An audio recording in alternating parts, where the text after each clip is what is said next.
My name is Renae Tulloch and I'm a registered dietitian at Extendicare Bayview. I was originally interested in dietetics because my sister is a type 1 diabetic. So I used to go with her to her appointments growing up, and a lot of those appointments were with dietitians.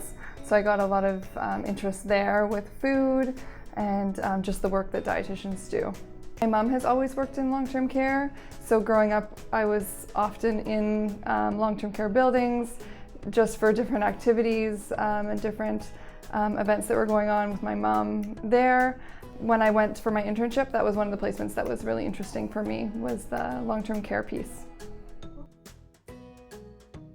Absolutely, yeah. I mean, food is identity for everybody, so it is really hard to sometimes give everybody their favorite dish, but I think it's important for us to try and have as many of those cultural dishes as possible.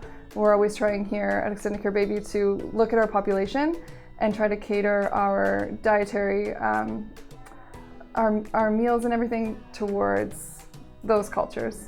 So it's hard, but it's something that I think is also always changing, like the population's always changing, so you get different requests for different types of foods.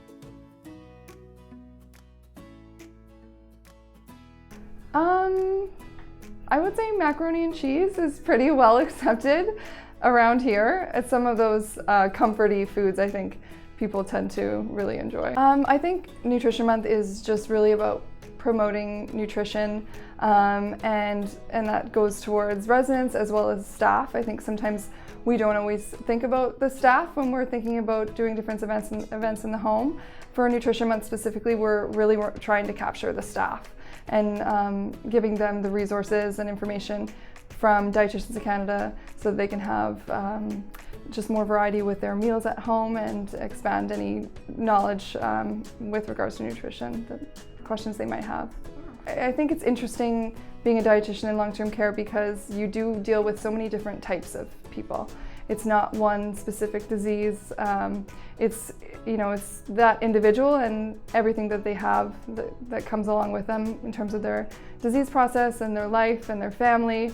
So it's about looking at the individual and speaking a lot with families. I think families are a big part of working as a dietitian in long-term care too. You have the resident that you're dealing with, and you also need to include the families as much as possible as well.